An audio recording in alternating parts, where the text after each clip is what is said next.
Stefanos Tsitsipas has reflected on his dramatic meeting with Nick Kyrgios at Wimbledon, which saw both men receive code violations. Stefanos Tsitsipas has reflected on his enthralling third-round match against Nick Kyrgios at Wimbledon 2 years ago, which saw both men hit with code violations before the Australian prevailed in 4 sets and went on to reach the final. Their war of words continued in their post-match press conferences when Tsitsipas branded his opponent a bully, and Kyrgios fired back by saying the world number 11 wasn't liked. Speaking exclusively to Express Sport, Tsitsipas has now explained why he has no regrets over the match and shared where he stands with Kyrgios now, despite calling out the worst behavior on the other side of the court. "Look, for me that year was an important one.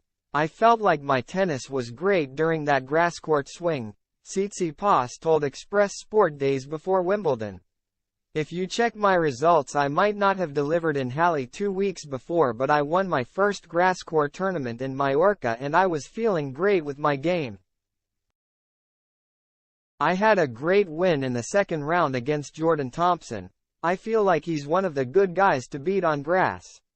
And then I entered that match with Kyrgios with a lot of expectations that I can really do damage today and I can perhaps even win that match." But it wasn't to be for Tsitsipas, who was the 4th seed at Wimbledon in 2022.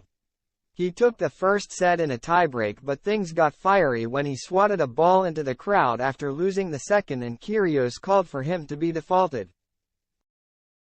Recalling what went on in the hot-tempered match, the current world number 11 continued, "And those things occurred during the match, they threw me off a little bit. It was, let's say, the best moment of my career with the worst sort of behavior on the other side, which made me feel terrible. I was also feeling a little bit sick during those 3 days that I was at Wimbledon. I started feeling not that great, so that contributed to the behavior and the reaction that I showed on the court. I was really feeling terrible." 2 years later, there isn't anything Tsitsipas would have done differently, and he is happy to take the dramatic contest as a learning experience. "Looking back into it, I don't regret anything," he stated.